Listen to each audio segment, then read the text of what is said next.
dans le prochain épisode de Demain nous appartient. Tandis George apprend une terrible nouvelle, Charlie met son plan à exécution. De son côté, Rémi a une idée pour honorer le souvenir de Leila et Clémentine fait une proposition à Sacha. Attention, les paragraphes qui suivent contiennent des spoilers sur l'épisode de Demain nous appartient diffusé demain soir sur TF1. Si vous ne voulez rien savoir, ne lisez pas ce qui suit. Jeudi 5 novembre dans Demain nous appartient. George apprend une terrible nouvelle et à l'hôpital, George est impatient de rentrer chez lui.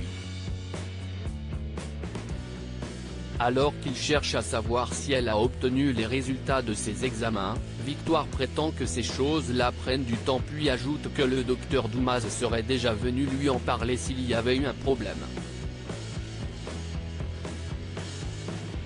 Tandis qu'il évoque son impatience de se remettre au sport pour améliorer sa condition physique une fois ce cauchemar terminé, le docteur Lazari, vivement ému, quitte sa chambre.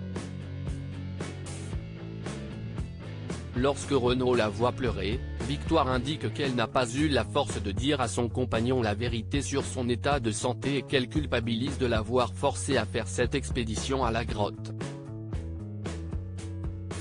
Même si elle craint de ne plus pouvoir le regarder en face ensuite, Victoire prend son courage à deux mains et annonce à George qu'il devra marcher avec une béquille toute sa vie. Comme il est sous le choc, Victoire l'enlace en lui disant combien elle est désolée. Plus tard, George reçoit la visite de Martin et Karim et leur apprend la terrible nouvelle. Pour lui remonter le moral, les deux policiers se réjouissent qu'ils reprennent prochainement le travail mais George n'est pas certain qu'un flic boiteux soit vraiment utile dans l'équipe. Après que Martin a rappelé qu'il n'est pas nécessaire d'être sur le terrain pour être un bon policier, George fait mine d'être fatigué et leur demande de partir. Charlie met son plan à exécution chez les douaniers, Sophia en veut toujours à son père d'être le médecin de Charlie. Alors que sa fille est convaincue que sa rivale met tout en œuvre pour leur pourrir la vie, William brise le secret médical et révèle que Charlie a peur d'avoir la sclérose en plaques. Au lycée, Sophia effectue plusieurs recherches sur cette maladie auto-immune. Quand Arthur la voit faire, la jeune femme n'a pas d'autre choix que de lui dire la vérité. Comme sa copine paraît peinée par ce qui arrive à Charlie, le fils de Sandrine pense que c'est peut-être l'occasion d'enterrer la hache de guerre.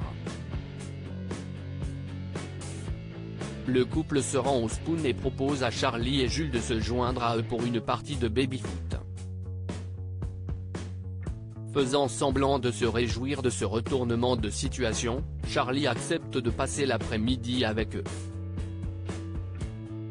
Par la suite, le docteur Donnier annonce à Charlie qu'elle n'est pas atteinte de sclérose en plaques.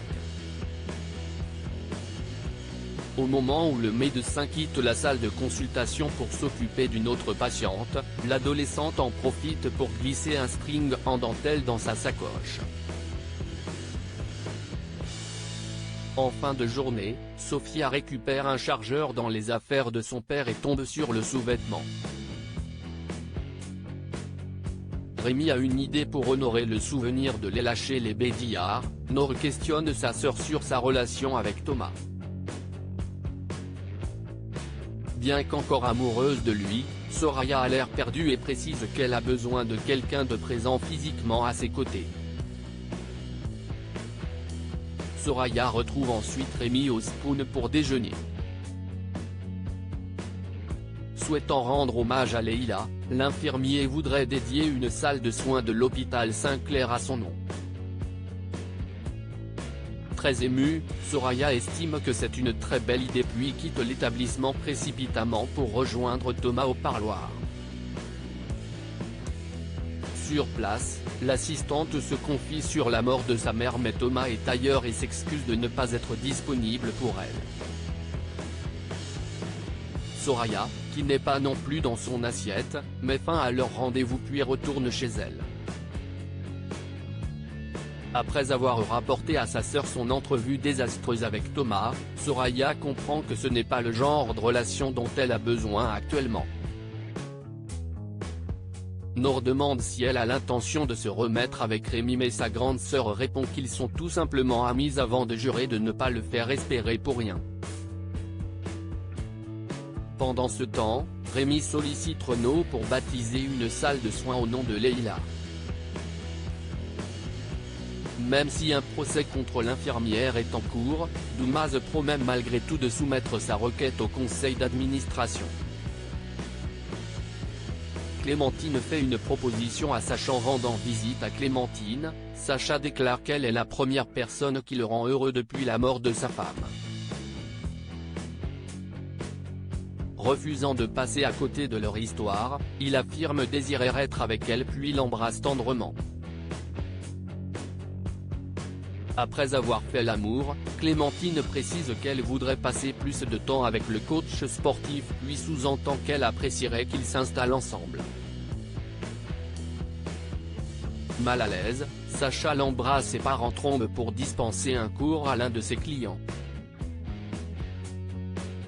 Sans nouvelles depuis plusieurs heures, Clémentine le rejoint au Spoon et réclame à lui parler en privé. S'il a très envie de construire quelque chose avec elle, Sacha admet cependant que leur histoire va trop vite pour lui et qu'il aimerait qu'ils aillent à son rythme. Clémentine accepte de se montrer patiente autant qu'il le faudra et Sacha garantit pour sa part de se livrer au moindre problème à l'avenir. Chloé lance la procédure de divorce. Chloé rencontre Virginie pour lancer la procédure de divorce. Pour obtenir la garde exclusive de Céleste, la fille Delcourt rapporte à son avocate que son mari est alcoolique.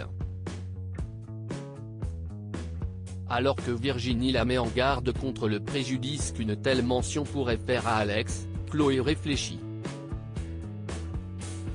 En parallèle, Alex va à la sortie du lycée pour discuter avec sa fille. Tandis que Judith déclare que cela la dégoûte qu'il soit encore avec Flore, Alex tente de lui faire comprendre que ce sont des histoires d'adultes et que cela ne doit en rien entacher leur relation. Mais Judith n'entend pas lui pardonner sa trahison et lance qu'elle ne veut plus le voir.